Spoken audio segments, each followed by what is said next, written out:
and I understand the situation has changed, but for people living in the region, this has been going on for several years, right? Yes, it's going for 8 years, but after 12, 15, we didn't see any escalation of war. So now it's the biggest one for these years. And now it's very dangerous for us, and Russia is very aggressive, and we understand that the big war starts now. And as a journalist, how have you been trying to cover the situation? We had online magazine, and we write people's stories for these 4 years. And now we write about the situation near the contact line and try to show how people live under the Russian pressure and under the war. So under this escalation, and we try to show how they said that they make peace in our region, but actually they just made war now. And for people here in the United States, what do you want people to know about what's going on? I will say that Russia had a very strong propaganda machine, and they try to say that they are peaceful, and they try to make peace in Ukraine, but actually they are only aggressive in this area, and Ukraine didn't have any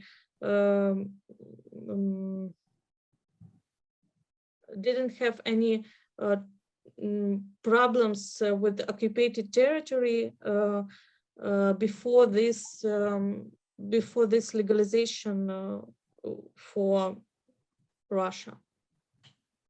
And how have things changed over the past week since Russia declared that Donetsk and Luhansk were independent? 1 second. Shelling has become more fluent here, and the second one that propaganda and information were more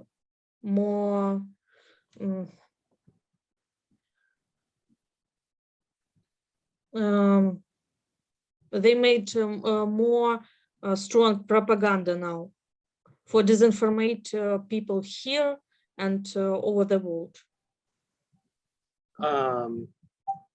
Just a second here. So you mentioned the propaganda. What are they saying? 1 second.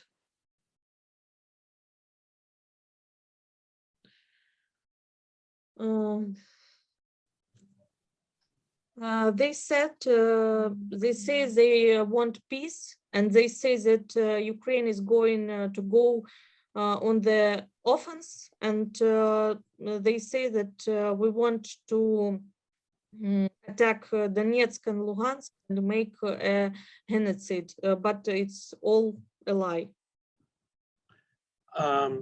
So Russia proclaims that these regions are independent.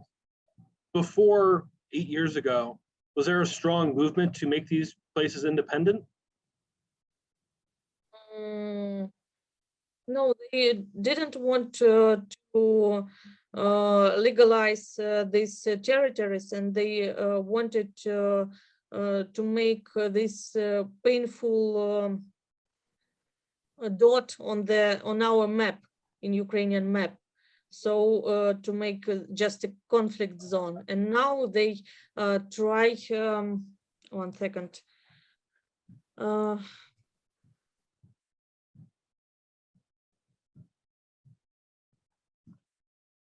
um, they try to trend our territory and our peace to sanctions that they had about the Crimea. And as a journalist, as a Ukrainian, how concerned, I mean, this is going to sound like a silly question, but how concerned are you for your safety and your family?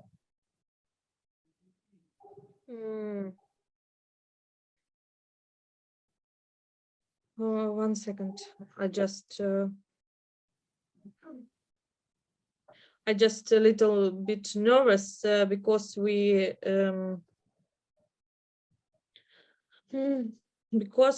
packed the bags, and if they started this aggression, we need to leave our house, our town, and go to more peaceful place. So we try to stay in safety, but we don't know how will the situation develop. Maybe tomorrow or next week. We don't know what will happen. And were you alive, or do you have any memories of the Soviet days? One more time, sorry. So were you alive, or do you have any memories of the former Soviet Union or the Soviet Republic in Ukraine? No, I was born in 1980, so I didn't remember anything. Okay. And have you seen any? But we had a lot of monuments to Soviet leaders, and they were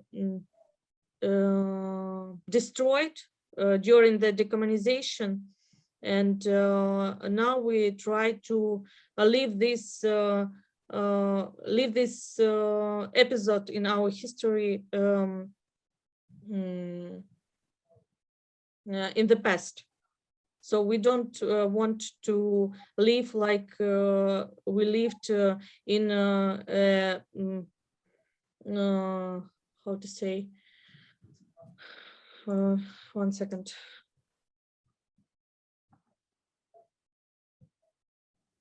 In a totalitarian country. And again, we try to build a democratic Ukraine, and Russia don't want us to do this. So it's only thing that it's only reason for their aggression. And just again, to kind of give us perspective, how different are things now? I mean, I understand that today President Zelensky called up the reserve army. They passed a bill saying Ukrainians can carry guns out in the public. What is the mood? How are people feeling right now? 1 second.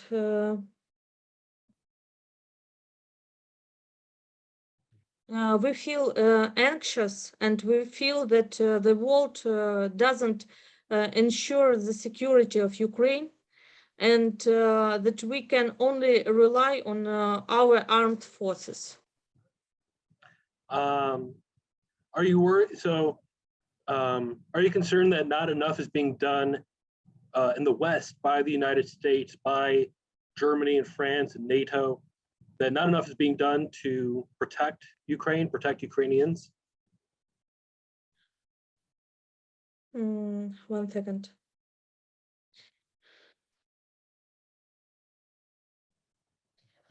I believe that Putin, as a dictator, grew up over the years, and the whole world watched him take Ukrainian territories and did nothing. And again, so have you seen the Russian troops? I mean, are they a presence right now in this part of Ukraine? No, in my town, my town is controlled by Ukrainian army, but its contact line is and occupied cities is in 30 kilometers from us.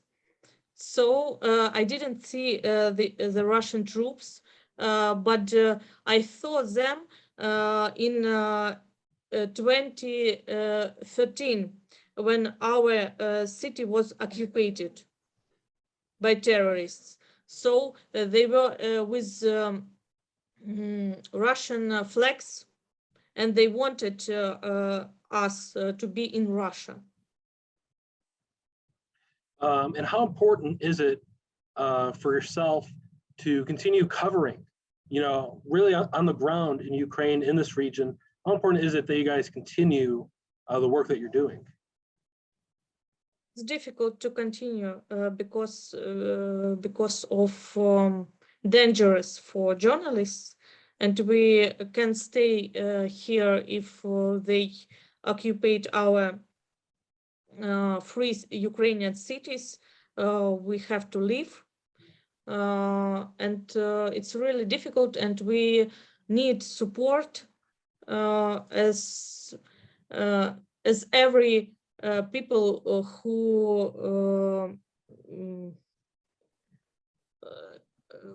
whose life was damaged by this Russian aggression. And are you worried that you might be targeted because of what you do, because you're a journalist?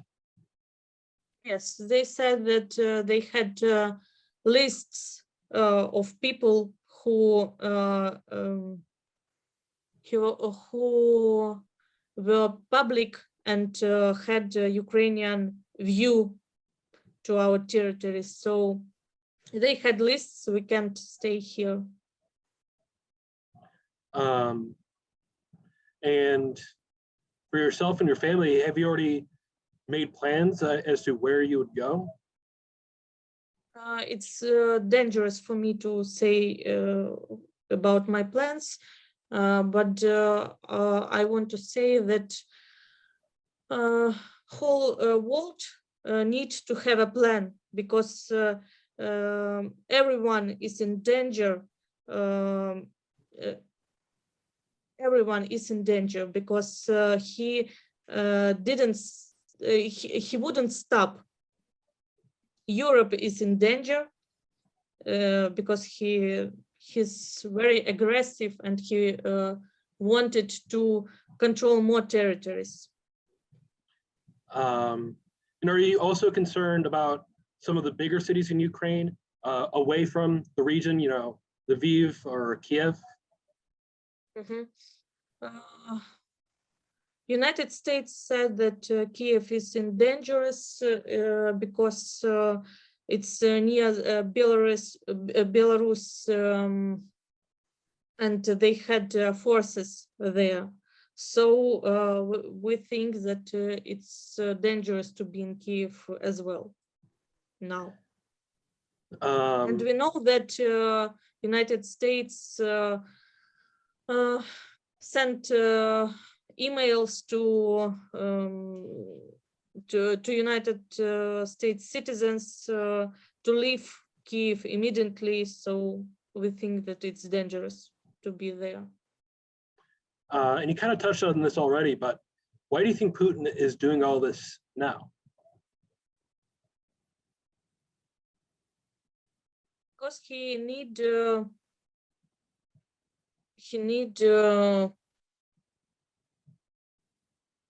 some wins just for his ego, I think. And he tried to make a new Soviet Union. And this is going to sound like a weird question, but how proud are you to be a Ukrainian? I was born in Ukraine, but my parents are Armenian. They came here 30 years ago when it starts war in Karabakh. So Ukraine was a new home for them and for me.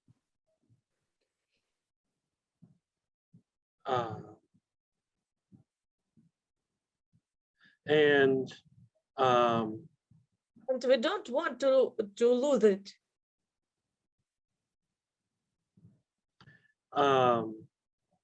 And again, what do you want people to know here in the States? People are going to hear your story. What do you want people to know? What do you want people to take away?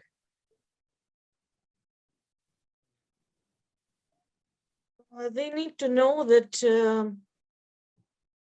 Russia want to kill us, and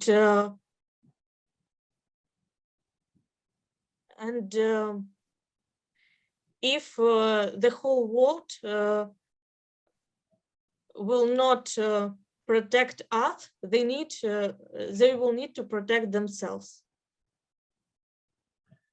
And we have seen videos. I've seen it a few other places. You know, people rallying with the Ukrainian flag and Ukrainian symbols. What does it mean to you to see so many people standing up in support of their country, defending their country? It gives me hope, but I saw thousands people with Ukrainian flags in Donetsk 8 years ago, and now I see them in Mariupol, Kramatorsk, and other cities, and I understand that it's not enough. It's not enough, but it's give me hope that we have pro-Ukrainian cities, and they don't want to be in any other country but in Ukraine.